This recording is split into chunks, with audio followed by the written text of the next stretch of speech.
You betrayed me the night I was gonna tell you I was pregnant! What's left to explain? Aurora, it's not what you think. My name is Aurora Lane. 5 years ago, I walked away from a marriage that seemed perfect on the very night I planned to tell my husband I was pregnant. I disappeared, raised 2 children in silence, and swore I would never look back. But then, a bookstore in the heart of Manhattan shattered every promise I ever made to myself. And from the moment he fell to his knees in front of 2 children who looked exactly like him, I knew nothing would ever be the same again. Before I share this story, let me know where you're watching from in the comments. Hit that like button and subscribe if you believe love, even after heartbreak, can still find its way back. The rain hit Seattle like cold needles that September evening, each drop a tiny rebellion against my mother's perfectly orchestrated engagement party. I stood at the edge of the ballroom in the Fairmont Olympic Hotel, watching Richard Pemberton III approach with his practiced smile and manicured hands. My mother's eyes tracked my every movement from across the room, sharp as a hawk's. I bolted. My heels clicked against marble as I fled through the lobby, past the doorman's startled face, into the storm. The rain soaked through my cocktail dress in seconds, but I didn't care. I ran until my lungs burned, until the hotel's golden lights blurred behind sheets of water. Elliott Bay Bookstore appeared like a sanctuary, its warm glow spilling onto the wet sidewalk. I pushed through the heavy door, dripping onto worn wooden floors. The smell of old paper and coffee wrapped around me like a blanket. I wandered to the classics section, my fingers trailing along familiar spines until they found what they always found in moments of crisis: Great Expectations. As I reached for it, another hand touched the same worn cover. "Sorry," we both said, pulling back. He had paint under his fingernails and a coffee stain on his flannel shirt. His dark hair was damp from the rain, curling slightly at the edges. When he smiled, one corner of his mouth lifted higher than the other. "Looking for a love story or an escape plan?" he asked, nodding at the book. "Sometimes they're the same thing," I heard myself say. He laughed, not the polished chuckle I was used to at mother's parties, but something real and slightly rough around the edges. "Ethan," he said, extending his hand, "and I think Pip would agree with you." "Aurora." His hand was warm, calloused, working hands. We ended up in the store's tiny cafe, sharing a table barely big enough for 2 cups of coffee. He sketched on a napkin while he talked, unconscious movements that brought buildings to life with a few pen strokes. "I'm trying to change how we think about low-income housing," he said, his eyes lighting up. "Not just boxes to store people, but real communities. Green spaces, natural light, dignity." He stopped, color rising in his cheeks. "Sorry, I get carried away." "No," I said, leaning forward. "Tell me more." For 2 hours, I forgot about the party, about Richard Pemberton III, about my mother's fury building like a storm system over Puget Sound.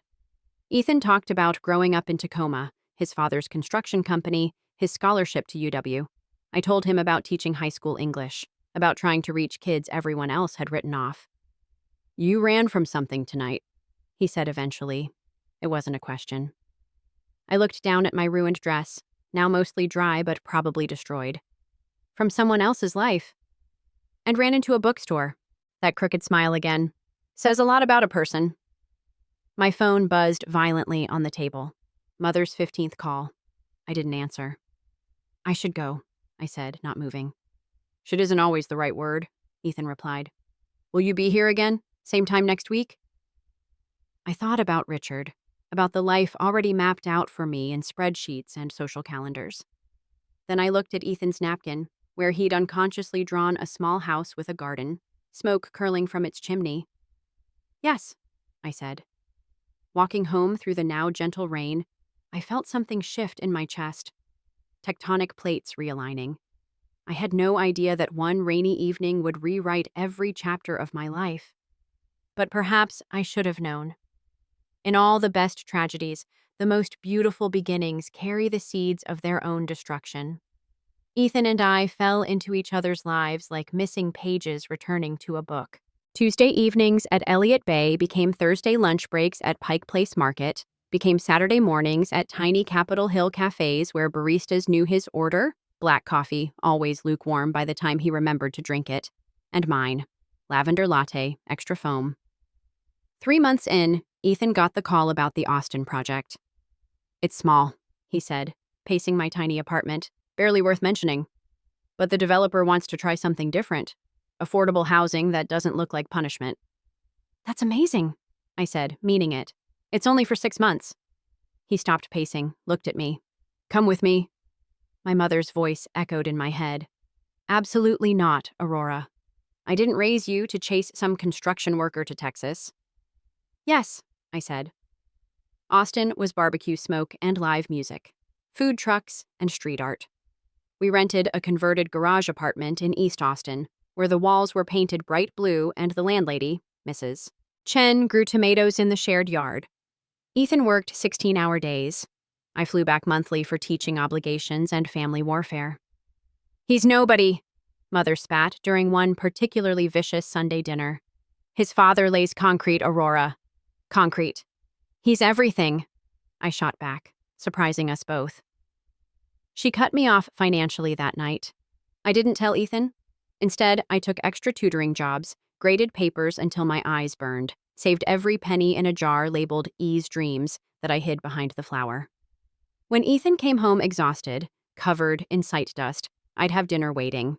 Nothing fancy, sometimes just scrambled eggs and toast, but it was ours. The proposal came on a humid April evening. Not in a restaurant or at sunset, but in Mrs. Chen's tomato garden while I was wearing paint-stained shorts and one of his old t-shirts. "I can't give you what you're used to," he said, kneeling in the dirt. The ring was simple, a thin gold band with a tiny diamond, but I promised to build us a life worth living. "You already have," I said, crying and laughing simultaneously. We married 2 weeks later in Zilker Park, surrounded by his construction crew and my 3 teaching friends brave enough to defy my family's boycott. Naomi, my best friend from college, served as witness and photographer. My mother sent a single text. "You've made your choice." Ethan's friend Marcus played guitar while we exchanged vows under a mesquite tree. I wore a sundress from Goodwill that Naomi had altered, wildflowers in my hair instead of a veil. When Ethan kissed me, his crew whooped and someone set off confetti cannons filled with recycled paper. "No regrets?" he whispered against my lips. "Never," I lied, because the absence of my father's smile and my sister's tears was a physical ache. But standing there in his arms, I believed love could be enough. Our first year passed in a blur of late-night planning sessions, ramen dinners, and dreams sketched on graph paper. I learned to read blueprints. He learned to love Virginia Woolf. We painted our apartment together, getting more paint on each other than the walls. When his first design won a small award, I framed the article and hung it over our bed. "We're building something," he'd say, pulling me close at night. I believed him. I believed in us with the fierce certainty of someone who'd burned every bridge to get here. But I'd forgotten that even the strongest foundations can crack when the ground beneath them shifts. And somewhere in Houston, in a glass office overlooking the city, Camilla Hart was already studying my husband's photo in Architectural Digest, her perfectly manicured finger tracing the line of his jaw. The first time I found a receipt from the Rosewood Hotel in his jacket pocket, he said it was a client meeting. His eyes didn't quite meet mine, but I pushed the doubt down, buried it deep. After all, we were building something. Success arrived like an unexpected houseguest, sudden, demanding, and rearranging everything in its wake. Ethan's Austin project caught the eye of progressive developers. Soon he was flying to conferences, his casual wardrobe slowly invaded by tailored shirts and leather shoes that clicked importantly on our worn floors. I kept teaching, kept saving. The jar behind the flower grew heavy with dreams converted to dollars. When Ethan mentioned wanting to start his own firm, I'd already saved enough for the initial costs. I presented it to him on his birthday, every crumpled bill a small sacrifice gladly made. "Aurora, I can't. Where did this come from?" "From believing in you," I said simply. He cried that night, face buried in my neck, whispering promises about our future. I held him and felt like I was holding water, precious, but impossible to keep from slipping through my fingers. Cole Architecture opened in a small office space in downtown Austin. I painted the walls myself on weekends, chose every piece of furniture from estate sales and thrift stores. Ethan's drafting table, the one luxury item, sat by the window like an altar to possibility. Then came the Houston conference that changed everything. 3 days, he said, kissing me goodbye. Big developers will be there. This could be huge for us. Us. I clung to that word. He returned, different. Subtle changes, cologne instead of his usual soap smell, a new way of checking his phone, smiling at the screen before quickly darkening it. When I asked about the conference, he talked about panels and presentations, but his eyes kept drifting to something I couldn't see. Met some interesting people, he said, unpacking. A business card fell from his pocket. Camilla Hart, CEO Hart Development. Luxury, living, redefined. She wants to partner on something in New York, he said too casually. Could be the breakthrough we need. We. The word was starting to feel hollow. The late nights multiplied. Client dinners I wasn't invited to. Weekends at the office. I'd wake at 2 a.m. to find his side of the bed empty, see the light under his study door, hear his muffled voice on phone calls that couldn't wait until morning. One Thursday, I decided to surprise him with dinner at the office. I made his favorite, Thai food from the truck on South Congress. The building was mostly dark, but light spilled from his office window. I climbed the stairs, takeout bags rustling, rehearsing my smile. Through the glass door, I saw her first. Red dress, red lips, red nails drumming on his desk. Her laugh was like expensive champagne, effervescent and intoxicating. Ethan sat too close, his body angled toward her like a plant-seeking sun. She's sweet, Camilla's voice carried through the thin walls. But you've outgrown sweet, Ethan. You need someone who understands your ambition. I couldn't see his face, but I saw his hand move toward hers on the desk. I left before they touched, before I had to know. The food went in a dumpster 3 blocks away. I walked for hours, until my feet bled in my teaching flats, until the Austin heat finally broke and rain washed the city clean. When I got home, Ethan was already in bed, laptop glowing. "Where were you?" he asked without looking up. "I called." "Walking," I said. "Needed air."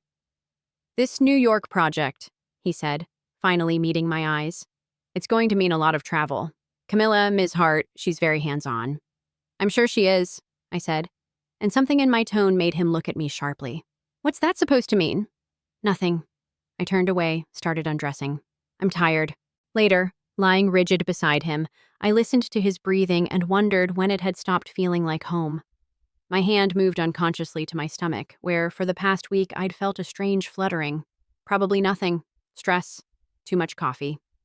But deep down, in that place where women's bodies know things before their minds catch up, I understood that everything was about to change. The foundation we'd built was cracking, and I was standing in the fault line, holding secrets that would either save us or destroy us completely. I chose silence. It was my first mistake, but not my last. The morning I discovered I was pregnant, Ethan was in New York with Camilla.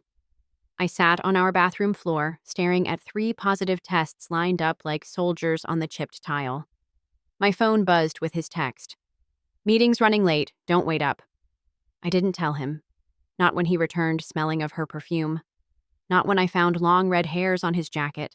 Not when he started taking calls in the car, his voice dropping to intimate registers I recognized but no longer received.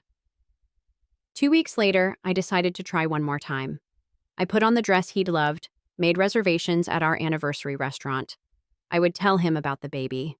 We would find our way back. But he texted at 6. "Sorry, babe, client emergency. Rain check?"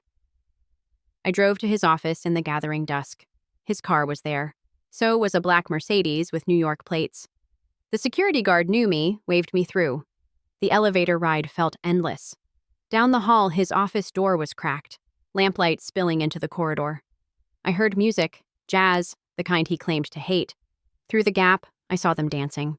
Her shoes were off, his jacket draped over a chair. She wore white silk that moved like water. His hands rested low on her back, familiar. They swayed to the music, and I watched my husband hold another woman the way he used to hold me, like she was precious, breakable, worth protecting. I must have made a sound. Ethan's head snapped up, his eyes meeting mine over Camilla's shoulder. For a moment, nobody moved. Then I turned and walked away, my heels echoing in the empty hallway. He didn't follow.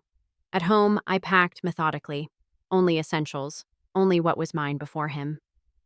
The jar of money from behind the flower, his dream fund, I left on the kitchen table with a note. For your new life. Naomi picked me up at midnight, asked no questions as she drove me to her apartment. I threw up twice on the way, morning sickness mixing with heartbreak. She held my hair back, rubbed my shoulders, let me sob until I had nothing left. I'm pregnant, I told her as dawn broke over Austin. Does he know? No, and he won't. She helped me disappear. A teaching position in Albuquerque, a small apartment under just my maiden name. I wrote Ethan one email. I know about her. Don't contact me. Be happy. He called 47 times. I didn't answer once. The pregnancy was hard, lonely. I taught until I couldn't hide it anymore, then tutored online from bed. Naomi visited when she could, bringing baby supplies and fierce loyalty. My family remained silent, their rejection complete. During the 20-week ultrasound, the technician smiled. Twins, want to know the genders? 2 heartbeats on the monitor. 2 lives growing inside my broken body. Yes, I whispered. One of each, perfect pair. I sobbed then, grieving and grateful in equal measure. That night, I wrote in the journal I'd started. Your father built beautiful things. You'll never know him, but maybe that's a different kind of gift. I gave birth alone, except for Naomi, who coached me through 18 hours of labor. Lucas came first, screaming and strong. Luna followed, quiet and watchful. When the nurse placed them on my chest, I felt my heart rebuild itself around them. Lane? The birth certificate clerk asked. Father's name? Just Lane, I said. Single mother. Those first months blurred together, feeding schedules and sleepless nights, first smiles and endless laundry. I found work at the University of New Mexico, teaching composition to freshmen who didn't know my story. We lived small but full, my twins and I, in our adobe apartment where morning light turned the walls gold. I kept one photo of Ethan, hidden in my jewelry box. Sometimes I'd catch Lucas making the same face when concentrating, or see Ethan's stubborn chin in Luna's profile. Those moments hollowed me out, but I never wavered. Love had broken me. But these 2 tiny humans were slowly, steadily, putting me back together. Different than before, scarred and careful, but whole in a new way. A family of 3 who didn't need anyone else, or so I told myself every night as I fell asleep to the sound of their breathing. 5 years aged me in ways that had nothing to do with time. My hands learned the rhythm of single motherhood, braiding Luna's hair while helping Lucas with his shoes, signing permission slips while stirring oatmeal, grading papers during nap time. We moved through life like a small, efficient unit, 3 hearts beating in careful synchronization. The University of New Mexico became our sanctuary. My students knew Professor Lane brought her kids to evening classes sometimes, knew the twins would sit in the back row coloring while I taught freshman composition. The department chair, Dr. Martinez, never complained when I had to reschedule for pediatrician appointments or school plays. Mama, why don't we have a daddy like Emma? Luna asked one evening, her serious gray eyes, Ethan's eyes, studying me over her mac and cheese. Some families have mommies and daddies, I said carefully. Some have 2 mommies or 2 daddies. Some just have one parent who loves them enough for 2. Do you love us enough for 2? Lucas asked, fork suspended midair. Enough for the whole world, I said, and meant it. Naomi visited every few months, bringing news from Austin I didn't ask for but somehow needed. Ethan's firm had exploded. Offices in 3 cities now. He'd been featured in Architectural Digest, the New York Times. The sustainable housing project he'd dreamed about in our blue-walled apartment had won international awards. He never married her, Naomi said during one visit, watching the twins play in the park. Camilla, I mean. I don't want to know, I lied. They lasted 8 months. She left him for a senator. Naomi's voice was carefully neutral. He looks terrible in recent photos. Thin, older. I changed the subject. But that night I broke my own rule. I Googled him. The photos showed a stranger wearing my husband's face. Success sat on him like an expensive suit that didn't quite fit. In every image, cutting ribbons, accepting awards, shaking important hands, his smile never reached his eyes. One article mentioned he'd never remarried, lived alone in a Manhattan penthouse he'd designed himself. The journalist described it as a masterpiece of modern minimalism, though notably cold. No family photos, no personal touches beyond an extensive collection of architecture books. I closed the laptop and went to check on my sleeping children. Lucas had kicked off his dinosaur blanket. Luna clutched her stuffed rabbit. I fixed their covers, kissed their foreheads, and felt rich beyond measure. My life was small, but warm. Thursday taco nights and Saturday morning cartoons. Parent-teacher conferences where I sat on the other side of the desk. Birthday parties in our cramped apartment with homemade cake and dollar store decorations. The twins thriving, smart and kind, and curious about everything. I dated occasionally, setups by concerned colleagues. Nice men who brought flowers and complimented my dress. But when they looked at me, I felt nothing. My heart had learned to love deeply twice, once foolishly, once fiercely, and had no room for compromise. "You're punishing yourself," Naomi said after another failed date. "I'm protecting them," I corrected, nodding toward the twins' room. She didn't argue, but her eyes said what her mouth wouldn't. "You're protecting yourself." On Lucas and Luna's 5th birthday, I made the mistake of letting them choose the restaurant. They picked a place that served spaghetti you could throw at the wall to test if it was ready. Watching them laugh, sauce on their faces, I felt a familiar ache. Ethan would have loved this. Would have been the first to throw pasta to make them giggle. Would have carried Luna on his shoulders when her legs got tired walking back to the car. But Ethan had chosen Camilla's silk dresses over bedtime stories, had chosen New York ambition over Austin dreams, had chosen a different life, and so had I. That night, after birthday cake and bath time, I found Luna crying quietly in her bed. "What's wrong, baby?" "I wished for a daddy on my candles," she whispered, "but it didn't come true." I held her until she slept, my own tears silent in the dark. Outside her window, the New Mexico stars burned bright and distant, each one a wish that couldn't be taken back.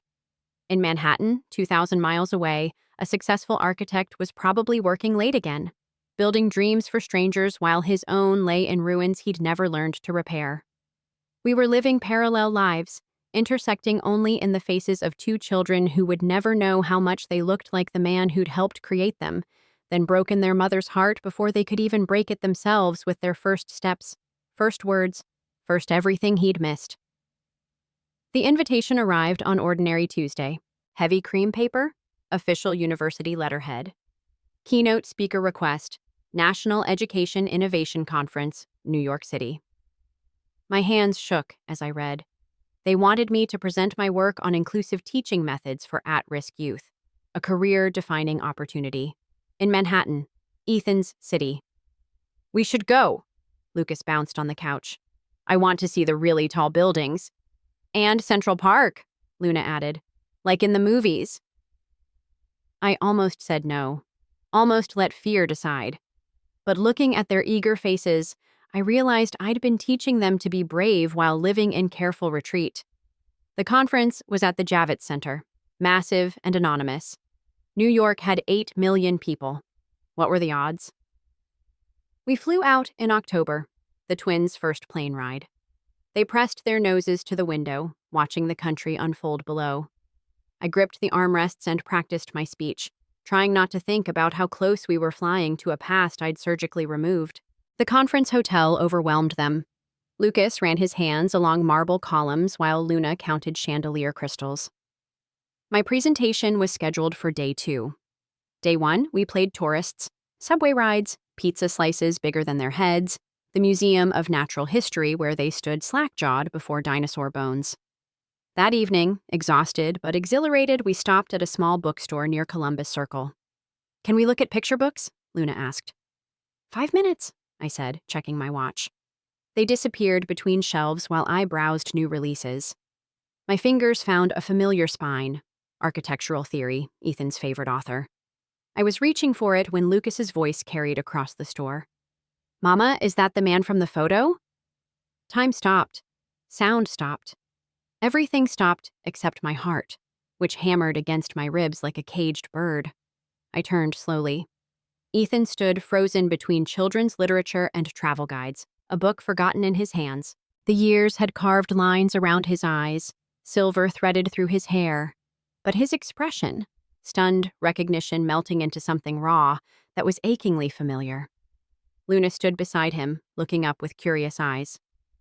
"You're really tall," she informed him solemnly. His gaze ping-ponged between the twins, cataloging features with an architect's precision. I watched the moment understanding hit, a devastating implosion behind his eyes. "Aurora!" My name came out broken. "Don't," I warned, moving toward the children. But Lucas, my brave boy, stepped forward. "Are you the man in Mama's jewelry box?" Ethan's legs gave out. He dropped hard to his knees, book scattering. Luna rushed to him with 5-year-old concern. "Are you sick? Mama's a teacher, but she knows first aid." His voice cracked. He looked at me, eyes swimming. "How old are they?" "We're 5, Lucas announced. "I'm 7 minutes older." I watched Ethan do the math, watched him crumble. A store employee approached, concerned. I waved her away, gathered my children. "We need to go." "But Mama," Luna protested. "Now!" I herded them toward the door, but Ethan's voice stopped me. "Please, Aurora, please." Against every instinct, I turned. He was still on his knees, this successful man in his $1,000 suit, brought low by 2 small faces that mirrored his own. "Tomorrow," I heard myself say. "Noon, Hotel Meridian lobby, alone." I fled with the twins, their questions following us into the night. In our hotel room, I let them watch cartoons while I locked myself in the bathroom and shook. 5 years of careful construction, undone by a chance encounter in a city of millions. "Who was that man?" Luna asked at bedtime. "Someone Mama used to know," I said. "He looked sad," she observed. "Sometimes grown-ups are sad," I said, tucking her in. "Maybe we could make him happy," she suggested with childhood optimism. "We're good at that." I kissed her forehead, unable to speak. In the next bed, Lucas was already asleep, one arm flung wide. In the lamplight, he looked so much like Ethan it stole my breath. I sat by the window watching Manhattan's sleepless lights, knowing that somewhere in this vertical city, a man was discovering he was a father. Knowing that tomorrow I'd have to face him, explain 5 years of silence, decide whether to protect my children from the pain of wanting someone who'd already chosen something else, or the different pain of never knowing him at all. My phone buzzed. Unknown number, but I knew. "I'm sorry, for everything. Please don't run again." I deleted the message and closed my eyes. But behind my lids, I saw him on his knees in that bookstore, undone by love he'd never known he'd lost. The hotel lobby was all marble and mirrors, reflecting my nervous face from every angle. I'd arrived 15 minutes early, needing to choose my ground. A corner booth, back to the wall, clear view of all entrances. Strategic. Safe. Ethan arrived exactly at noon, looking like he hadn't slept. His clothes were immaculate, but his face was wrecked. Red-rimmed eyes, stubble, the pallor of someone who'd spent the night confronting ghosts. He stopped 10 feet away. "May I?" I nodded. He sat carefully, like any sudden movement might spook me into flight. For a moment, we just looked at each other across 5 years of silence. "Their names?" he asked finally. "Lucas and Luna." "Luna," he repeated softly. "Like the moon, you always—" He stopped, swallowed. "They're beautiful, Aurora. Perfect." "They don't know about you," I said flatly. "They think their father died before they were born." He flinched like I'd slapped him. "Good. Why?" The word came out raw. "Why didn't you tell me?" I laughed, sharp and bitter. "Really? That's your question?" "Aurora, no." I pulled out my phone, scrolled to the photos I'd never deleted, screenshots of their texts, tagged Instagram posts, that Architecture Digest profile where he'd smiled beside her at a gala. "You want to know why?" I slid the phone across, watched him pale as he scrolled. "This isn't... We weren't... Don't." I retrieved the phone. "I saw you dancing with her, holding her. I came to your office that night to tell you I was pregnant, and I watched you hold another woman like she was your whole world. It wasn't like that. Then what was it like, Ethan? Help me understand how you accidentally fell in love with someone else. He rubbed his face, suddenly looking older than his 35 years. I was an idiot, a coward. She made me feel important, successful, and I made you feel what? Small? Real. The word hung between us. You made me feel real, and I wasn't ready for real. I was 29 and suddenly people were throwing money at my designs, wanting to put my name on buildings. She was part of that world. You were the wife who worked 3 jobs to fund your dreams? The woman who saw through everything. His voice broke. Who loved the construction worker's son, not the rising star. And I threw it away for 8 months of smoke and mirrors. She left the second a bigger opportunity came along. I know, I said quietly. I Googled you, once. I tried to find you. Hired investigators. Your family wouldn't talk to me. My family hasn't talked to me since I married you. That landed hard. He leaned forward. Aurora, please. I know I have no right to ask, but you're right. You don't. I pulled out a folder, thick with photos. 5 years of first days, birthdays, Halloween costumes, Christmas mornings. But they do. He opened it with shaking hands. The first photo, newborn twins in the NICU, tiny and perfect. His breath caught. He turned pages slowly, watching his children grow in captured moments. Lucas loves dinosaurs and building things, I found myself saying. He makes these elaborate Lego cities. Luna's quieter, but fierce. She's reading at a 2nd grade level already. They both have your stubbornness. Tears ran unchecked down his face. Do they ask about me? Sometimes. Luna wished for a daddy on her birthday cake last month. He made a sound like I'd gutted him. Maybe I had. I want to know them, he said. I want to be their father. You are their father. You're just not their dad. There's a difference. Let me earn it. Please, I'll do whatever it takes. I studied him. This stranger wearing my husband's face, crying in a hotel lobby over children he'd never held. Part of me wanted to run again, to protect my babies from the inevitable disappointment. But I heard Luna's voice. Maybe we could make him happy. I have terms, I said. Anything. You meet them as Mama's friend first. No promises you can't keep. No disrupting their routine. No gifts that complicate our life. If you're going to be in their world, you stay. No halfway. No disappearing when it gets hard or someone shinier comes along. I'll move to Albuquerque. Don't be dramatic. I'm serious. He leaned forward. I'll sell the firm, the penthouse, everything. None of it matters without— Stop. I held up my hand. You don't get to 5 years late and make grand gestures. You want to be their father? Show up. Consistently. Quietly. Earn it. He nodded, defeated but determined. We sat in silence, the weight of unspoken years between us. For what it's worth, he said finally. I've regretted it every day. Losing you, missing them, building a life that looks perfect and feels empty. Good, I said, and meant it. Then softer.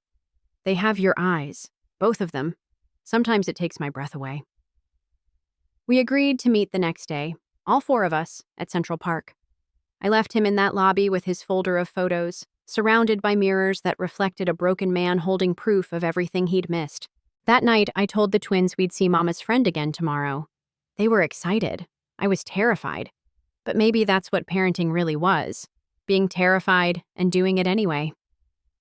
3 years later, I stood in the same Manhattan bookstore where everything had shattered and begun to rebuild. This time, I was the one signing books. My memoir about single motherhood and innovative teaching had somehow found its way to bestseller lists. Mama, you're famous, Lucas Stage whispered from the front row, making the audience chuckle. Luna shushed him, ever the serious one. She's always been famous to us. In the 3rd row, Ethan sat quietly, present but not presuming. He'd kept every promise. Showed up for Saturday museum trips and Tuesday video calls. Moved his firm's headquarters to Santa Fe, close enough to matter, far enough to respect boundaries. Never missed a school play or soccer game. Earned his title day by day until the twins started calling him dad without prompting. We'd found a rhythm. Not quite family, not quite strangers. co-parents navigating uncharted territory with careful steps. Last question, the moderator announced. A young woman raised her hand. You write about rebuilding after betrayal. Do you believe in second chances? I found Ethan's eyes in the crowd. He'd asked nothing of me beyond the children, never pushed for more than I could give. But lately, when he smiled at something Luna said or helped Lucas with a building project, I felt old walls crumbling. I believe in redemption, I said slowly, in people changing, but second chances have to be earned, not expected. After the signing, we walked to a nearby restaurant, our strange little unit. The twins chattered about school, about their plans for summer, normal kid stuff that felt miraculous after everything. Dad, Lucas said suddenly, after Mom's done with her book tour, can we tell her about the house? The table went silent. Ethan's face flushed. What house? I asked. Luna bounced in her seat. Dad's been showing us drawings. It has a reading nook for me and a workshop for Lucas and… Luna, Ethan warned gently. And a writing room for you, she finished in a rush. With windows facing the mountains just like you always talk about. I stared at Ethan. You designed a house? Just sketches, he said quickly. The kids were asking about architecture and I thought, it's nothing, just playing around. It's not nothing, Lucas protested. You bought the land and everything. Lucas, show her, Dad, Luna urged. Show her the pictures. Reluctantly, Ethan pulled out his phone. The sketches were beautiful. A low adobe structure that seemed to grow from the landscape, all clean lines and warm spaces. A house built for a family, for our family. When? I asked. Started drawing it 3 years ago, he admitted. The day after Central Park. Bought the land last year, but I haven't built anything. It's just possibility. Why? He met my eyes. Because I needed to believe in something, even if it never happens. I needed to draw what home could look like. The twins excused themselves for the bathroom, leaving us alone. The restaurant hummed around us, but we sat in our bubble of complicated history. You can't build me a house and expect… I don't expect anything, he interrupted. It's there if you want it. If not, I'll sell the land. No pressure, no manipulation, just hope. I thought about 3 years of consistent presence, of him reading bedtime stories via FaceTime from hotel rooms, of showing up rain or shine, never complaining about the drive, of Lucas's face when Ethan taught him about blueprints, of Luna curled against his side during movie nights. I'm not the same person I was, I said. Neither am I, thank God. I don't trust easily. I know. The kids come first, always. That's why I love… He stopped, color draining. I'm sorry. I shouldn't have… Finished the sentence, I said quietly. He looked at me for a long moment. That's why I love you. Still. More. Differently. But completely. The twins returned, breaking the spell. But as we left the restaurant, Luna slipped her hand into mine. Mom? She whispered. I think Dad's house has room for trust. I counted the windows. I squeezed her hand. My wise girl who saw everything. Outside, Manhattan glittered around us. The city where we'd met in a bookstore, where we'd found each other again in another bookstore, where maybe we were writing a different ending to our story. Maybe, I told my daughter, watching Ethan swing Lucas onto his shoulders just as I'd imagined years ago. If that house has room for trust, not just walls. Some chapters don't close. They just wait for the right time to be written again. And sometimes, if you're very lucky, the revised edition is better than the original. Scarred but stronger, complicated but complete. As we walked through the city lights, our shadows merged and separated and merged again on the sidewalk. 4 people who'd found their way through loss to something that might, someday, feel like home. Sometimes walking away is the only way to protect your heart. But if life gives you a second chance, make sure it's built on honesty, consistency, and trust. Love isn't about grand gestures. It's about showing up every single day. What would you do? Take the risk or close the door forever?